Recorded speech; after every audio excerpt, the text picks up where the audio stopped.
Hello guys, দর্শকের দীর্ঘ 2 দিন প্রতীক্ষার পর ইতিমধ্যে মুক্তি পেয়ে গেছে তুফানের লাগে উড়াধুরা গানটি। যে গানের টিজার দেখে ইতিমতো বোধ হয়েছিল দর্শক আলটিমেটলি পাওয়া গেল সেই পুরো গানটি। মেগা স্টার সাকিব খানের 25 বছর পূর্তি উপলক্ষে মুক্তি দেওয়া হয়েছে গানটি। যেই গানে সাকিব খানের লুক এবং পারফরমেন্স ছিল জাস্ট আউটস্ট্যান্ডিং।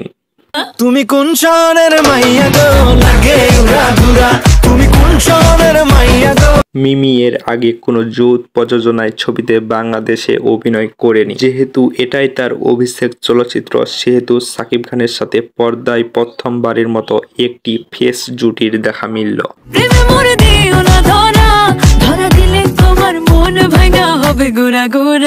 সেই সাথে এই গানের লাইনগুলো তোমার জন্য পাগল জুয়ান থেকে বুড়া জাস্ট দারুণ ছিল। গানটাকে ঘিরে যেই কথাটা বলতে হয় সেইটা হচ্ছে এই গানের স্টেজ। এত বড় পরিসরে গানটা করা হয়েছে, সেই সাথে এত ভালো কোয়ালিটির ক্যামেরা ইউজ করা হয়েছে যে দেখে যে কেউ বলতে বাধ্য হবে যেন বলিউডের গান লাগছে। মেগা স্টার সাকিব খানের লুক এবং পারফরমেন্স তো সকলেই ভালো লেগেছে। সেই সাথে মিমি চক্রবর্তীর উপস্থিতি এবং তার পারফরমেন্স মন কেড়েছে সকলের। কিন্তু এই গানের আরো এক বড় আকর্ষণ ছিল প্রীতম হাসানের। তুমি কোন শহরের মাইয়া গো, লাগে উড়াধুরা, তুমি কোন শহরের মাইয়া গো।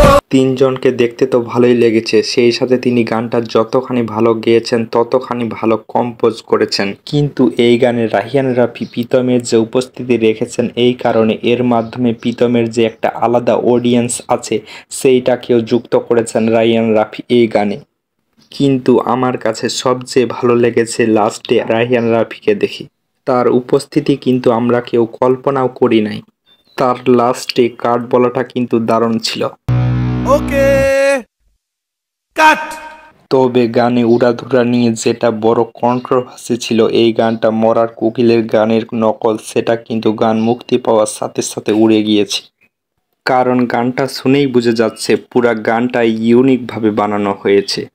শুধুমাত্র মেইন যে থিম লাইন অর্থাৎ লাগে উড়াধুরা, এইটার সাথে মিল পাওয়া যায় মরার কোকিলে এই অংশটুকু। এছাড়া বাদ বাকি পুরো গানটাই বানানো হয়েছে স্বতন্ত্রভাবে।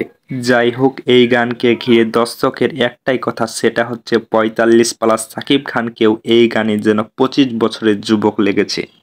সেই সাথে দর্শক একটাই কথা বলছে, সেটি হচ্ছে ইউটিউবে ট্রেন্ডিংয়ে আসবে গানটি এবং হলুদ নাইট, বিয়ের পার্টি, স্টেজ সহ থেকে শুরু করে বাংলাদেশে অলিতে গলিতে বাজবে গানটি। তো বন্ধুরা, আপনাদের কাছে গানটি কেমন লেগেছে আপনার মতামত অবশ্যই জানাবেন। ধন্যবাদ।